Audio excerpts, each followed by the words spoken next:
My name is Kira and welcome to Mystique and Illusions. And also, welcome to Halloween 2020. Now for all the month of September and October here on Mystique and Illusions, we're going to be doing themed Halloween videos. And just to make my favorite season a little bit more special, we're going to try things a little differently and mix it up. So what we're going to be doing each video, I'm going to tell like spooky stories or give you guys information on more about maybe the creatures or characters I'll be doing this month. I hope you enjoy some of the stories that I find, and just hang on tight and let's begin. Okay, so today I'm going to be going over a mermaid look, and we're going to be diving into all the lore and myth behind the devilish creatures. We all know the traditional stories of the mermaids, such as the ones that were made into like blockbuster movies like Little Mermaid, Pirates of the Caribbean. So I want to start off talking about the most famous mermaid we all know is Ariel from The Little Mermaid. Now I don't want to talk about the movie The Little Mermaid, I want to talk about the book The Little Mermaid, which was written by Hans Christian Andersen in 1837. And the story itself is just a little different than the movie, the happy ending fairy tale thing. This man also loved to write tragedy books that had somewhat of a good ending to them. So with the story of the Little Mermaid, she is a mermaid, and one day she stumbles across a ship that has a prince on there. And she falls in love with this prince just by looking at him, just like the movie. Also, they share many similars. She goes to a sea witch in order to be able to get the chance to have legs to go meet with him and be with him. But also, she didn't just want her legs to be able to be with him. So, mermaids in the book live about 300 years is the average lifespan. And when they die, unlike humans who have immortal souls, when the merfolk die, they turn into sea foam and then they just cease to exist.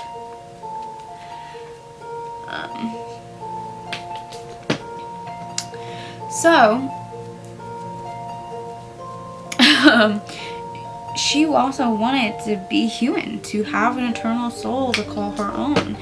And so the sea witch granted her that on one condition, that she could have her tongue, her voice, so to speak. And she accepted it, signed the deal, and she had a certain amount of time to be able to do it, or at the end of the time, I can't remember what it was, it may have been like a few days or something, or maybe a week, but at the end of, the last day, once the sun rose on the next day, she would turn into sea foam and just cease to exist. So, what they did, what she did, once she got on the land, first of all, she also talks about the whole transformation of the getting legs and stuff, and she said it was so painful, it felt like the sword was splitting her in half. But once she gets up there, she finds her prince and tries to talk to him, but she can't because she doesn't have a tongue. And then he ends up meeting another girl at like a temple. Thinks she was the one that saved him from the shipwreck, and it wasn't her, obviously. And so he thinks of this and ends up marrying her. And when the mermaid finds out, she's so distraught and hurt by it. And she's like, I went through all this pain, all this fear, and I got nothing. Like I can't even get my immortal soul. But then, all of a sudden, her sisters pop out of the ocean in order to give her a second chance. They made a deal with the sea witch to exchange for their long, luscious hair. They were able to go give her a dagger. Not just any dagger. A dagger, if she used it to kill the prince and allow his blood to drip on her legs, she would become a mermaid again and live happily in her 300-year lifespan with her family under the sea. So she goes to do it. She's getting up there. She sees him sleeping in his bed with his new bride. And she can't do it. she refuses to do it, and so the ship she was on, she jumps off and jumps into the ocean, knowing that she's gonna die when she does it. And so she jumps in and she turns into sea foam and ceases to exist. But then she wakes up and finds out she's like an earthbound spirit, and there's other women there that are like her. And so what they tell her is, you know, since you were so selfless and you wanted this eternal soul with all your heart, you tried your best to get it, we're gonna give you a chance. And in 300 years, if you work for us and make good deeds and do very good things, in 300 years you will be able to reunite in heaven with your eternal soul. And that's how it ends. And that's kind of like cool, really cool story. The first time the historians say that they saw or found mermaid stories was back 4,000 years ago, when in the ancient Babylonian society, they had a god. His name was Ea, or Ea, I don't know how to pronounce it. And he was the god of the seas. Now, he was depicted as a upper body of a man and a lower body of a fish. So the first mermaid, mermaid, whatever you want to call him.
How's my battery already dying?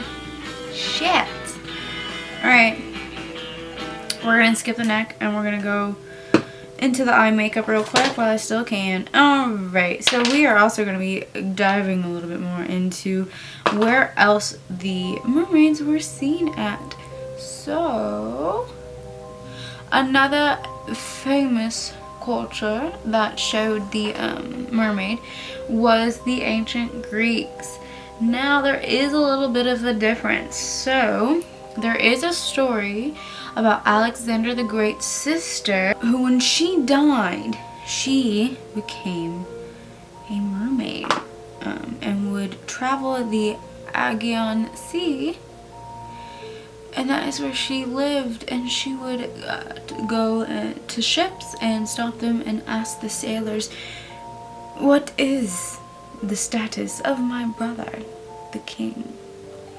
And if people did not answer correctly, which the correct answer was, Alexander the Great is ruling all of Greece and the world or something like that.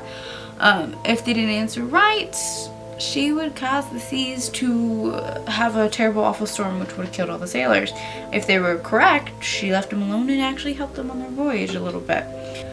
So there is that. And then also the difference in the big culture part was they had sirens. Now most sirens are known as mermaids who mermaids who trick sailors into dying and drowning so they can consume them and stay young. That's what they say. But in ancient Greece, the sirens were not actually half fish. They were half bird and half woman and would sing to you, like the bird song. So that's where that came from.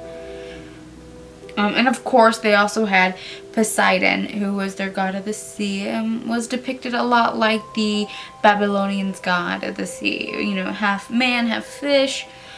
They added on the trident there.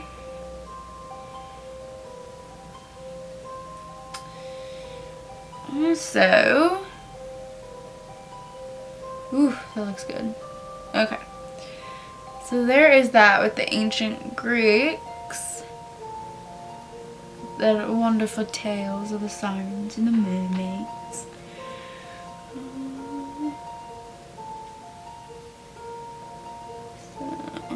Alright, before I continue on, we're gonna get a lot more done because I don't really have that much more to talk about and I still have a lot of work to do.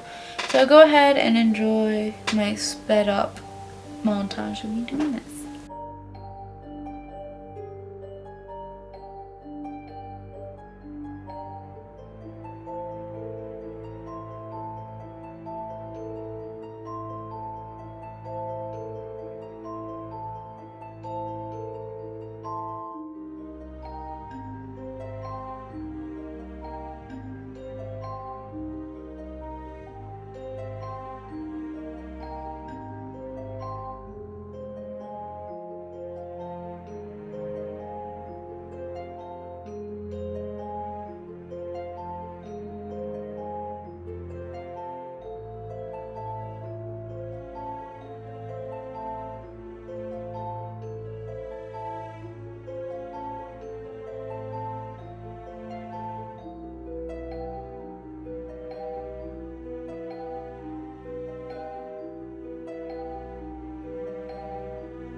Alrighty guys, back into it.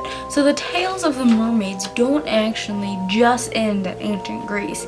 They go all the way across the world. There's tales of even seeing them in Japan, in Europe, in Greenland, and Ireland. It goes all the way across the world, even into Central or South America, everywhere. To continue, let's talk about sightings and like hoaxes. So sightings date back all the way, all the way to ancient times. But one of the most interesting sightings that I found was in 1493. Christopher Columbus, in his journal, off the coast of Hispaniola. Now, he said he saw were 3 sirens in the water. But they were not beautiful like the people suggest in like the tales and stuff, and that they actually look kind of masculine and gross. But researchers have determined that he probably just saw manatees. Other sightings go back into the 1600s, where a man named Henry Hudson reporting sightings in the Arctic Ocean, especially near Norway. Cool. Pretty cool, pretty cool, pretty cool. Also, sightings are still happening today. One of the most recent ones, and kind of the one that got the most attention, was in February in 2012. So 2 men were working on a reservoir in Zimbabwe, and they said off into the sea they spotted mermaids jumping and doing like aerial tricks and stuff. And they believed what they saw so much that they refused to come back and do any sort of work on the reservoir. Let me get some more scales on here before I go into the finale. My final thoughts and stuff.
illusions. But I will admit how much fun I had learning and researching all this really cool stuff. So there's that. And here we go, the finished product. I hope you guys enjoyed the lore and stuff about the mermaids. Thank you for watching, and don't forget to leave a like and subscribe. It means a lot to me, and guys, we'll see you next time.